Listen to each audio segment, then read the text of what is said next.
სამების საკათედრო ტაძარში პანაშვიდი უწყვეტ რეჟიმში მიმდინარეობს. ადამიანების ნაკადი არ მცირდება, პირიქით რიგი სამების ეზოს გასცდა და მიმდებარე ქუჩებზეა გადაჭიმული. ამ წუთებშიც უამრავი ადამიანი ელოდება, როდის შეძლებს საქართველოს პატრიარქისათვის პატივის მიგებას. მოქალაქეებმა ღამე ღიაცის ქვეშ გაათენეს, მათ ილია მეორესთან გამოსამშვიდობებლად რიგში საათები გაატარეს. დია ბაძაღუა მუშაობს სამების საკათედრო ტაძარში, რომელიც ფორმულას პირდაპირ ეთერს უერთდება.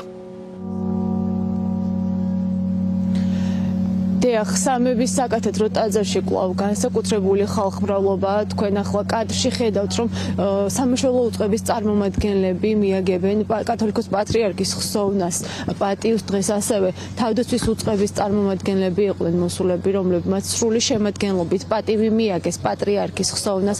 გარდა ამისა, აქ არის ათასობით ადამიანი მოსული, რომლებიც ამინდის მიუხედავად იმისა, რომ გადაუღებლად წვიმს, აქ მცირეწლოვანი ბავშვებით არიან მოსულები და ელოდებიან საკუთარ რიგს თუ როდის შეძლებენ სამების საკათედრო ტაძრის ლავრაში შესვლა, სადაც იქ დასვენებულია კათოლიკოს პატრიარქი ილია მეორე. თქვენ ხედავთ პირდაპირ ეთერში, რომ აქ არის ათასობით ადამიანი, არა მხოლოდ სამების საკათედრო ტაძრის ეზოში, არამედ მიმდებარე ტერიტორიაზეც, მიმდებარე ქუჩებზეც. წუხელ მთელი ღამის განმავლობაში ასევე არ წყდებოდა მათი ნაკადი და ისინი საათების განმავლობაში იდგნენ და ელოდნენ საკუთარ რიგს. მაშინ როცა ჩვენ ვცდილობთ, რომ მოქალაქეებს ვკითხოთ პატრიარქის ღვაწლთან დაკავშირებით, თუ რა გავლენა ჰქონდა მას მრევლის ცხოვრებაში და საზოგადოების ცხოვრებაში, ამბობენ, რომ ის იყო ცენტრალური ფიგურა და ემოციების გარეშე ვერ საუბრობენ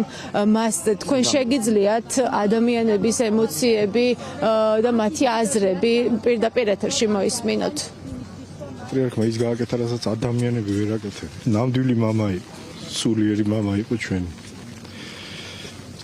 ძალიან ძნელია იმაზე საუბარი. საშინელებაა ეს ყველაფერი. კი, გარდაუვალი იყო, რომ დღეს ხო თვალიყო უნდა წასულიყო იმ ქვეყნად, მაგრამ იმდენად მძიმეა, რომ ვერ ცვლაპარაკო. სულიერი მამა გამოგვეცადა და ვერ გამოვხატა ვერანაირი მას, მინდა რომ ზეციდან გადმოგხედოს და დაიფაროს ჩვენი საქართველო.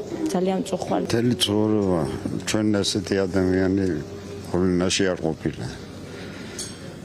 ცხოვრებაში პირველად ვიდეო ეგრო გავიგე. დიდი ადამიანი იყო, მეტი რა ვთქვა. არც ერთი მთავრობა არ ყოფილა.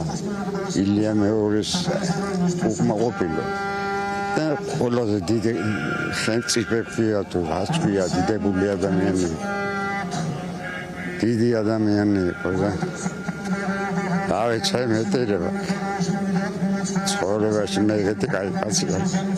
ძალიან მეწყნა მისი გარდაცვალება და იმედია ზეციდან ყველას გვიყურებს და დაგვიცავს.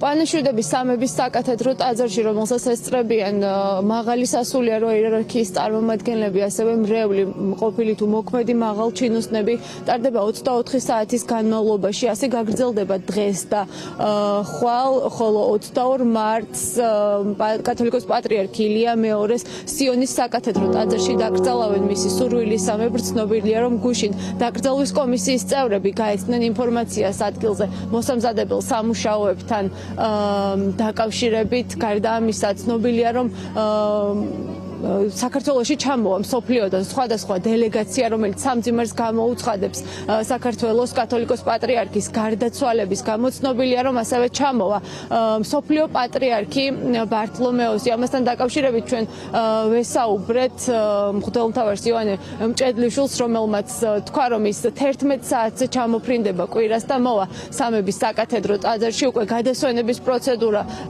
და პროცესი უბრალოდ დაიწყება 3-დან 4 საათამდე და კათოლიკოს პატრიარქს გადაასვენებენ სამების საკათედრო ტაძრიდან სიონის საკათედრო ტაძარში მსვლელობით.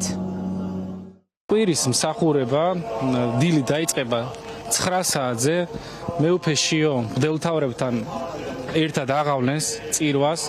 მსოფლიოს პატრიარქის თვითმფრინავი დაახლოებით 11 საათზე დაფრინდება თბილისის აეროპორტში და 12 საათიდან იქ დახვდებიან 12 საათისთვის ველოდებით აქ ეს არის მისი გადაწყვეტილება და წესის აგებაში მიიღებს მონაწილეობას ისაუგებს წესს მღვდელმთავრებთან ერთად შემდეგ იქნება სიტყვებით გამოსვლა ქადაგება სხვადასხვა მოღვაწეებისა სიტყვით გამოსვლა უწმინესის შესახებ ალბათ როგორც არის ხოლმე პროტოკოლი და უკვე შემდეგ სიონში გადავასვენებთ უწმინეს და იქ დაიგრძალება პატრიარქი 50 წლის განმავლობაში თითქმის მართავდა ჩვენს ეკლესიას იყო ეკლესიის საჭეთ პრობელი და იყო ნამდვილი мама, მოსიყვარულე мама თავისი შვილებისა, რომლის ძალიან ბევრი სიყვარულის მაგალითი ვიცით, სიკეთის მაგალითი და ვიცით აი მტრის სიყვარულის მაგალითიც უწმინესისაგან ძალიან ბევრი, რომ ძალიან ბევრი ადამიანი რომელიც მტრობდა, მის სიყვარულს მოუბრუნებია და მისთვის პატიებაც უთხოვია.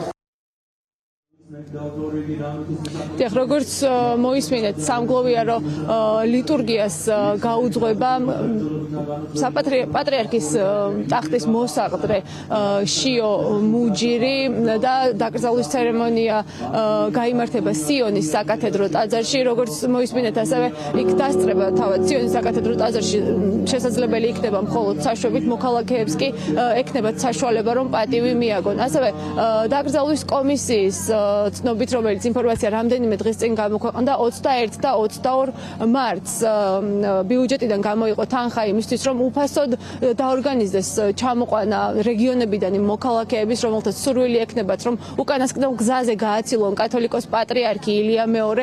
გარდა ამისა, უფასო იქნება თბილისის მუნიციპალური ტრანსპორტი და რკინიგზა და მათ შეეძლებათ, რომ პატივი მიაგონ კათოლიკოს პატრიარქის ხსოვნას. როგორც გითხარით, სამების საკათედრო ტაძარში მოქალაქეები უწყვეტად მოედინებიან თქვენ კადრში ხედავთ რომ ამინდის მიუხედავად იმისა რომ გადაუღებლად წვიმს მცირეწლოვან ბავშვებთან ერთად ასევე ხანდაზმული ადამიანები თუ ახალგაზრდები დგანან საათობით რიგში იმისთვის რომ უკანასკნელ გზაზე გააცილონ საქართველოს კათოლიკოს პატრიარქი.